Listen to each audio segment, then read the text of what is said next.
성금요일 예배 우리 함께 나눌 하나님 말씀은 마가복음 15장 33절부터 38절까지 말씀입니다. 신약성경 마가복음 15장 33절부터 38절까지 말씀 우리 찾으셔서 우리 한 절씩 교독하고 마지막 줄은 함께 읽겠습니다. 제 성경은 신약성경 84쪽 마가복음 15장 33절 제가 먼저 읽습니다. 제6시가 되매 온 땅에 어둠이 임하여 제9시까지 계속하더니 제9시에 예수께서 크게 소리 지르시되 엘리 엘리 라마 사박다니 하시니 이를 번역하면 나의 하나님 어찌하여 나를 버리셨나이까 하는 뜻이라. 곁에 섰던 자 중 어떤 이들이 듣고 이르되 보라 엘리야를 부른다 하고 한 사람이 달려가서 해면에 신 포도주를 적시어 갈대에 꿰어 마시게 하고 이르되 가만두라 엘리야가 와서 그를 내려주나 보자 하더라. 예수께서 큰 소리를 지르시고 숨지시니라. 이에 성소 휘장이 위로부터 아래까지 찢어져 둘이 되니라. 아멘. 고난주간 한 주간 동안 예수님께서 십자가를 향하여 가시는 길에서 제자들에게 가르치신 말씀을 통해 예수님께서 가신 그 십자가의 길이 무엇인지 말씀을 나누었습니다. 우리도 따라가야 할 그 예수님의 그 십자가의 길 몇 가지였죠. 첫 번째는 자기를 부인하는 길, 그리고 섬기는 자가 되는 길, 그리고 자기 목숨을 내놓기까지 사명을 이루는 길, 그리고 새로운 언약 백성이 탄생하는 길이라 말씀을 나누었습니다. 이 십자가의 길을 끝까지 가기 위해서 겟세마네 동산에서 기도의 십자가 지셔야 했고, 그 결과 예수님은 끝내 십자가를 지셨습니다. 예수님께서 십자가의 죽으심으로 무엇을 이루셨을까? 왜 십자가를 지셔야 했을까? 오늘 십자가에 못 박히신 예수님께서 하신 말씀을 통해서 예수 그리스도의 십자가의 의미와 궁극적인 목적이 무엇이었는지 확인해 보려고 합니다. 예수님은 십자가를 지시는 동안에 아무 말씀하지 않으셨습니다. 겟세마네 동산에서 넘겨지셔서 대제사장들과 공회 앞에 서셨을 때에, 그리고 신문 받으실 때에 여러 거짓 증거들이 난무했지만 예수님은 아무 말씀하지 않으셨습니다. 주님은 내가 찬송받을 이의 아들 그리스도냐라는 질문에만 내가 그니라 대답하셨고, 바로 그 대답 때문에 신성모독죄가 씌어져서 사형에 해당한다라는 정죄를 받으셨습니다. 유대인들이 예수님의 얼굴에 침을 뱉고 주먹으로 얼굴을 치고 그럴 때에도 아무 말씀하지 않으셨고요. 결국은 빌라도에게 넘겨져서 빌라도 앞에 고발을 당할 때에도 아무 말씀하지 않으셨습니다. 내가 유대인의 왕이냐라는 빌라도의 질문에만 내 말이 옳도다 대답하셨고요. 바로 그것 때문에 십자가에 못 박히도록 넘겨지게 됩니다. 아무런 변호나 항거를 하지 않는 이 예수님을 보면서 빌라도도 의아해했고 대제사장도 의아해했습니다. 왜 아무 말씀도 아무 항거도 하지 않으셨을까? 이사야서 53장 고난받는 여호와의 종 노래에서 바로 그 이유를 찾을 수 있습니다. 이사야서 53장 7절이에요. 그가 곤욕을 당하여 괴로울 때에도 그의 입을 열지 아니하였으며 마치 도수장으로 끌려가는 어린 양과 털 깎는 자 앞에서 잠잠한 양같이 그의 입을 열지 아니하였도다. 자, 이사야 53장의 기자는 여호와의 종이 죽으러 가면서도 반항하지 않는다는 사실에 놀라고 있습니다. 마치 도살장에 끌려가는 그 어린 양같이, 잠잠한 어린 양같이 그 부당한 비난을 받으면서도 아무런 저항이나 변명을 하지 않는 것에 주목을 하고 있습니다. 구약 성경을 보면요, 고난받는 자들은 이렇게 침묵하지 않습니다.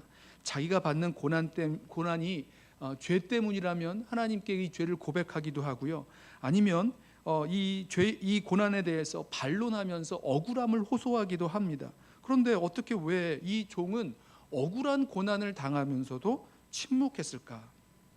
자, 이 고난받는 종은요, 이미 결정된 대로 그 고난이 일어나도록 자발적으로 선택을 한 것입니다. 의식적인 선택이죠. 의도적인 선택입니다.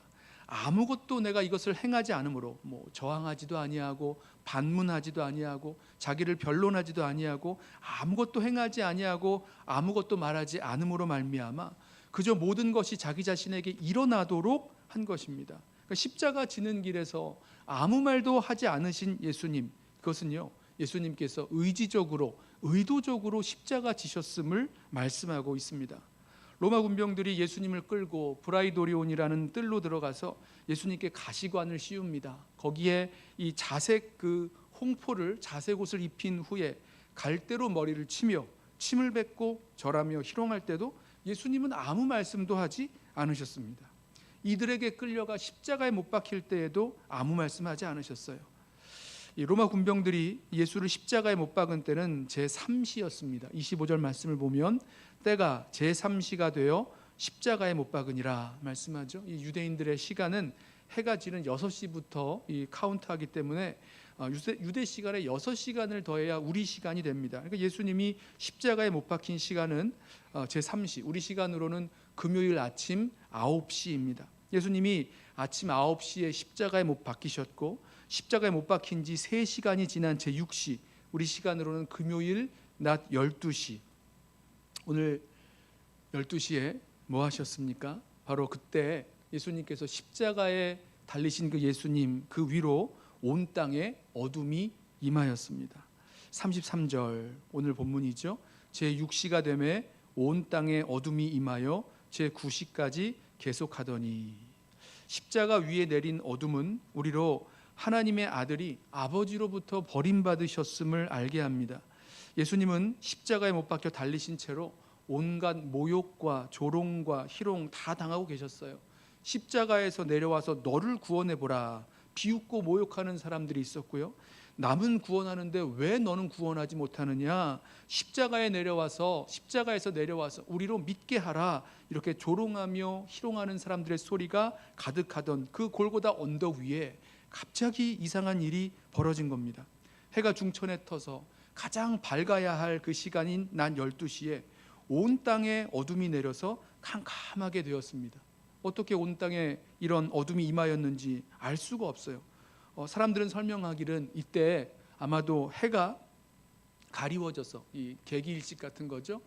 이 달이 해를 가려서 완전히 해를 가리는 그런 그 일식 때문에 어두워졌다라고 설명하기도 하고, 아니면 짙은 구름이나 황사 같은 강한 모래바람 때문에 해를 가리웠을 거라고 설명하지만, 성경은 온 땅에 어둠이 임하였다라고만 말합니다. 이것은 하나님이 내리신 어둠이었어요. 십자가 주위에 있던 사람들은 영문도 모르고 그 갑작스러운 어둠에 놀랍니다. 가장 밝은 그 대낮에 어둠이 내려오면서 사람들이 혼란스러웠겠죠. 이리저리 걷다가 넘어지기도 하고 어디로 가야 할지 몰라 당황하고 두려워했겠죠. 예수님의 옷을 나누어 가졌던 그 로마 병정들, 희덕거리던 로마 군인들도 어둠에 덮였고, 예수님을 희롱하는 사람들도 그 어둠에 덮여서 놀라고 두려워했을 것입니다. 언제 끝날지 모르는 이 어두움, 1시간, 2시간 계속될수록 끝없는 불안과 공포가 몰려왔을 것입니다. 여러분, 이 어둠은요, 하나님께서 내리시는 심판의 상징이었습니다. 이스라엘 백성을 애굽에서 구원하기 위하여 내리신 9번째 재앙 기억하시죠? 마지막 그 장자의 죽음 직전에 내려졌던 그 재앙이 어두움이었어요. 3일간의 어둠이었습니다. 마음이 완악할 대로 완악해진 그래서 하나님 말씀 거절하던 이 애굽 왕 바로와 그 애굽 땅에 어둠이 내린 거죠. 그러나 그때 이스라엘이 거주하는 땅에는 빛이 있었죠. 애굽 땅에 내린 어둠은요, 바로 하나님의 심판이었습니다. 선지자들도요, 이 하나님의 심판으로 어둠을 예언합니다. 아모스서 8장을 보면 이렇게 말씀해요. 주 여호와의 말씀이니라. 그날에 내가 해를 대낮에 지게 하며 백주의 땅을 캄캄하게 하며, 10절 하반절 말씀을 보면 독자의 죽음으로 말미암아 애통하듯 하게 하며 결국은 곤고한 날과 같게 하리라. 이 어두움과 독자의 죽음 연결되어 있는 하나님의 심판의 예언이었어요. 하루 중 가장 밝을 때인 이 정오, 대낮에 내려지는 그 어두움은 여호와의 심판 날의 모습이었습니다. 요엘 선지자, 스바냐 선지자들도 이 어두움을 말해요. 심판의 날에 캄캄하고 어두운 날이라고 예언했습니다. 예수님이 십자가에 못 박혀 달리셨던 그 대낮에 임한 어둠은 신기한 자연 현상이 아니라 하나님의 심판의 상징인 것을 우리가 알게 됩니다. 하나님의 심판의 상징인 이 어둠이 내린 3시간 동안 제 6시부터 9시까지, 우리로 말하면 12시부터 3시까지 그 어둠이 계속되었습니다. 어둠의 가장 깊은 끝에서 그 십자가에 달리신 예수님의 고통스러운 절규가 들립니다. 34절, 제 9시에 예수께서 크게 소리 지르시되 엘리 엘리 라마 사박다니 하시니, 이를 번역하면 나의 하나님 나의 하나님 어찌하여 나를 버리셨나이까 하는 뜻이라. 제 9시의 어둠 가운데 십자가에 달린 예수님의 이 말씀, 나의 하나님 어찌하여 나를 버리셨나이까, 이 절규예요. 이 절규는 십자가에서 달리신 주님이 하신 마지막 그리고 유일한 말씀이 됩니다. 물론 이제 다른 복음서를 찾아보면 십자가에서 하신 말씀들, 가상칠언의 말씀들이 있죠. 그러나 마가복음은요, 딱 한 가지 말씀만을 전합니다. 엘리 엘리 라마 사박다니. 이 하나님의 아들이 십자가에 달린 하나님의 아들이 아버지께 왜 나를 버리셨냐라는 이 절규만을 마지막으로 전해줍니다. 이 마가복음은요, 언제나 그 핵심만을 빠르게 전하는 그런 복음서인데요, 왜 이 말씀만을 남겼을까? 우리는 하나님의 아들이 왜 나를 버리셨느냐는 그 절규에서 십자가에서 대체 무슨 일이 일어났는지를 알게 되죠. 여러분, 가룟 유다는요, 은 30을 받으려는 탐욕으로 예수님을 넘겼습니다. 대제사장들은 시기로 예수를 죽였습니다. 빌라도는 자신의 안전과 유익을 위해서 예수님을 십자가에 못 박는 것으로 타협을 했어요. 로마 군병들은 명령을 받았기에 아주 잔혹하게 예수를 십자가에 못 박았습니다. 유대인들은 예수를 신성모독 죄인으로, 또 로마 법정은 예수를 반역죄인으로, 정치범으로 십자가에 못 박았습니다. 그러나 예수님은요, 그런 분 아니셨죠. 그럼에도 예수님은 아무 말씀도 안 하셨고 아무런 변명이나 항거도 없이 그냥 십자가에 못 박도록 자신을 내어주셨어요. 왜? 무엇 때문에 예수님이 그 십자가에 못 박혀 죽으셔야 했는가? 우리는 바로 이 십자가상에서 하신 예수님의 그 말씀을 통해서, 이 절규를 통해서 십자가에 달리신 그 의문을, 그 이유를 찾게 됩니다. 사실 하나님 아버지께 왜 나를 버리셨나는 그 질문은요, 아무나 할 수 있는 그 절규, 아무나 할 수 있는 질문이 아닙니다. 아버지와의 깊은 사랑, 친밀감, 또 온전한 연합을 경험해 보지 않고는 하나님께 왜 나를 버리셨냐 질문할 수 없지요. 예수님은요, 아들로서 아버지 하나님과 늘 함께 하셨습니다. 아기로 태어나신 예수님, 키와 지혜가 자라갈수록 하나님과 사람들에게 사랑을 받으신 예수님이셨어요. 세례 요한에게 세례 받으실 때를 기억하시나요? 하늘이 열리고 하나님 아버지의 음성이 들리죠. 이는 내 사랑하는 아들이요 내 기뻐하는 자라 말씀하셨습니다. 예수님은 그의 공생애 가운데 아버지가 함께 하심을 말씀하셨어요. 요한복음 8장 9절을 보면 이렇게 말씀하십니다. 나를 보내시니가 나와 함께 하시는도다. 나는 항상 그가 기뻐하시는 일을 행함으로 나를 혼자 두시지 아니하셨느니라 말씀하셨어요. 자, 하나님 아버지는요, 늘 예수님과 함께 계셨고 예수님은 처음부터 지금까지 아버지와 연합되어 온전한 사랑과 기쁨과 친밀함을 영원토록 누리고 오신 분입니다. 그런데 지금 십자가에서 이 하나님의 아들이 아버지로부터 버림받는 고통을 당하시는 겁니다. 채찍질 당하고 십자가에 못 박히는 육체적인 고통은 아픕니다. 사람들이 모욕하고 침뱉고 또 희롱하고 수치감 주는 것, 이건 괴롭습니다. 철저히 혼자가 되는 고통은 정말 견디기 힘들도록 외롭습니다. 그러나 그 어떤 고통보다도 아버지로부터 버림받는 그 고통은 더 큰 고통, 가장 큰 고통, 참혹한 고통이었어요. 여러분, 사랑하는 사람에게 버림받았을 때의 고통을 아시죠? 믿었던 친구에게 버림당할 때의 고통, 사랑하는 사람, 남편이나 아내에게서 버림받을 때의 고통, 만약에 부모에게서 버림받는다면 어떤 고통입니까? 자신의 모든 것을 부모에게 의지하는 어린아이는요, 엄마 아빠가 안 보이기만 해도 웁니다. 왜죠? 그 버림받는 게 너무 무서워요. 고통스럽습니다. 고통 중에 고통, 아픔 중에 아픔이에요. 여러분, 사랑하는 사람과 헤어질 때의 고통이 왜 이렇게 아픕니까? 그냥 너는 거기서 살고 나는 여기서 살면 되는 거지, 왜 이렇게 고통스럽습니까? 함께하지 못하는 데서 오는 그 끊어짐의 고통이 있는 거죠. 여러분, 우리가 경험할 수 있는, 상상할 수 있는 그 사랑의 관계가 끊어지는 그런 깨질 때의 고통보다 더 큰 고통이 지금 이 아들이 영원부터 영원까지 누리고 계셨던, 이 아버지와 아들이 누리고 있었던 그 친밀함과 연합과 사랑의 관계에서 끊어지는 고통이라는 거죠. 아버지께 버림받는 그 심판의 어둠 속에 떨어진 고통의 절규가 엘리 엘리 라마 사박다니, 어찌하여 나를 버리셨나이까 라는 절규입니다. 우리도 정말 이거 왜냐고 물을 수밖에 없죠. 왜? 무엇 때문에 하나님의 아들이 버림받으셨는지 물을 수밖에 없습니다. 왜 하나님으로부터 분리될 수밖에 없었느냐고 물을 수밖에 없어요. 자, 그 이유가 있다면 그것은 바로 죄 때문이죠. 이사야서 59장 2절 말씀합니다. 오직 너희 죄악이 너희와 너희 하나님 사이를 갈라놓았고, 죄가 하나님과의 사이를 갈라놓는 거예요.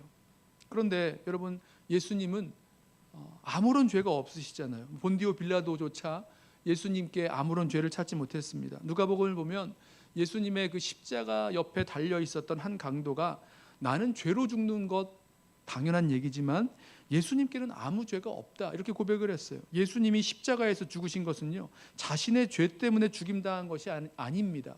하나님의 아들 예수는요, 바로 자기 죄 때문이 아니라 우리의 죄를 짊어지고 죽으신 겁니다. 세례 요한이 말한 대로 예수님은 세상 죄를 지고 가는 하나님의 어린 양이셨어요. 저와 여러분의 죄를 지고 십자가에 달리셨다는 겁니다. 우리의 죄를 짊어지고 십자가에 달리셨고, 그 십자가에서 우리의 죄로 말미암은 형벌과 저주와 심판을 다 받으시려고 아버지로부터 그 버림을 당하셨다는 겁니다. 바울이 이를 설명하기를 갈라디아서 3장 13절에 그리스도께서 우리를 위하여 저주를 받은 바 되사 율법의 저주에서 우리를 속량하셨으니 기록된 바 나무에 달린 자마다 저주 아래에 있는 자라 하였음이라 말씀합니다. 하나님의 아들 예수께서 엘리 엘리 라마 사박다니, 나의 하나님 나의 하나님 어찌하여 나를 버리셨나이까 하는 그 절규는 우리가 감당해야 할 죄의 형벌과 저주와 심판, 그것을 담당하기 위해서 아버지로부터 분리되는, 아버지로부터 버림받는 그 고통을 당하셨음을 보여주고 있습니다. 아들의 절규는요, 하나님 아버지를 향한 어떤 원망이나 저항이나 이런 부르짖음은 아니었어요. 아버지는 우리의 죄에 대한 그 심판과 형벌, 저주를 아들에게 지우셨기에 아들의 절규도 외면하십니다. 우리가 져야 할 죄에 대한 심판과 형벌, 그 저주를 그 아들에게 다 감당하도록 하셨기에 그 자리에서 아들을 버리셨습니다. 십자가에서 들려오는 하나님의 아들 예수님의 이 절규를 듣는 사람들 가운데 이것을 듣고 아는 사람은 아무도 없었습니다. 35절 보실까요?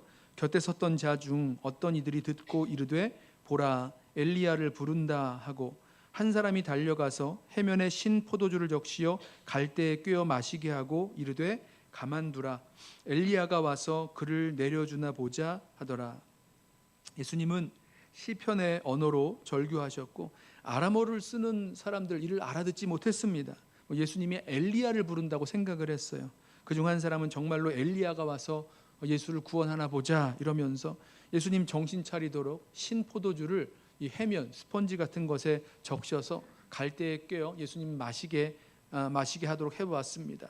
자, 하나님의 아들이 십자가에 달려 하나님의 그 심판의 어둠 속에서 아버지께 버림받고 죽어가는 그 이유와 뜻 아무도 몰랐어요. 그리고 예수님은 그렇게 십자가에서 달려 죽으셨습니다. 37절 예수께서 큰 소리를 지르시고 숨지시니라. 예수님은 이렇게 아무 힘도 없이 변명 한번 해보지도 못하고 그냥 십자가에 못 박혀 죽으셨습니다. 그런데 예수님이 돌아가신 이후에 아무도 예상하지 못한 일이 벌어졌어요. 자, 이 일은요, 예수님께서 십자가에 죽으심으로 무엇을 이루셨는지를 우리로 알게 하죠. 38절 이에 성소 휘장이 위로부터 아래까지 찢어져 둘이 되니라. 그러니까 예수님 죽으실 때 이 성전의 그 성소 휘장이 찢어져서 둘이 되었다는 겁니다. 성소의 휘장이 무엇입니까? 성소와 지성소를 나누는 커튼이에요.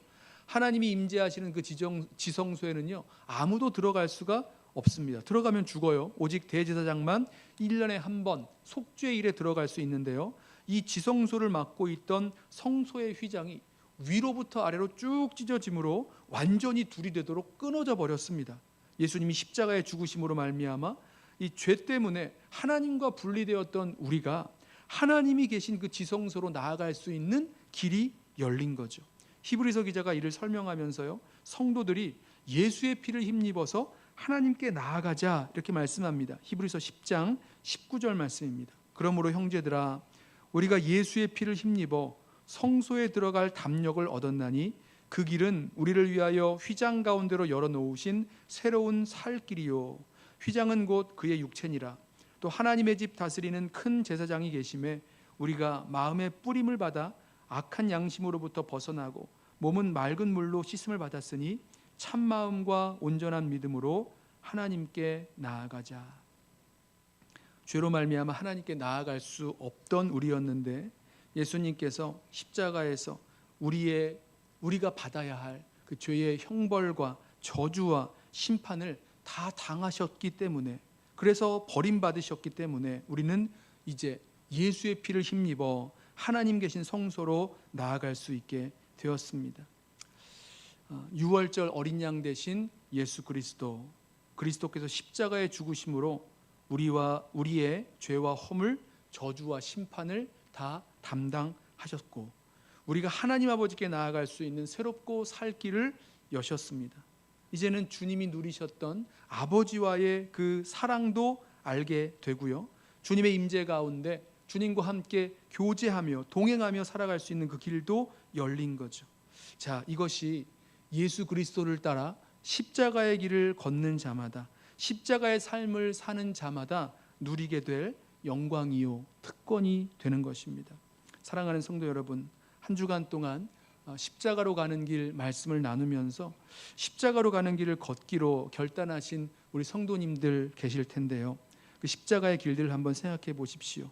자기 부인의 십자가, 섬김의 십자가, 또 사명의 십자가, 옛사람 벗어버리고 새 언약 백성으로 새로운 피조물로 살아가는 십자가, 그리고 기도의 십자가, 이 십자가를 지고 나아가기로 결단하는 모든 성도들 가운데 이 십자가의 은혜가, 또 십자가의 그 능력이 우리들 가운데 임하기를 소원합니다. 그러므로 예수 그리스도의 그 보혈의 공로를 의지하여서 주님께로 나아가고 주님의 은혜와 사랑 가운데로 늘 들어갈 수 있는 저와 여러분 되시기를 예수님의 이름으로 부탁하며 축원합니다. 우리 함께 찬양하고 우리 성찬하겠는데요, 우리 주의 보좌로 나아갈 때 함께 찬양하고 우리 성찬식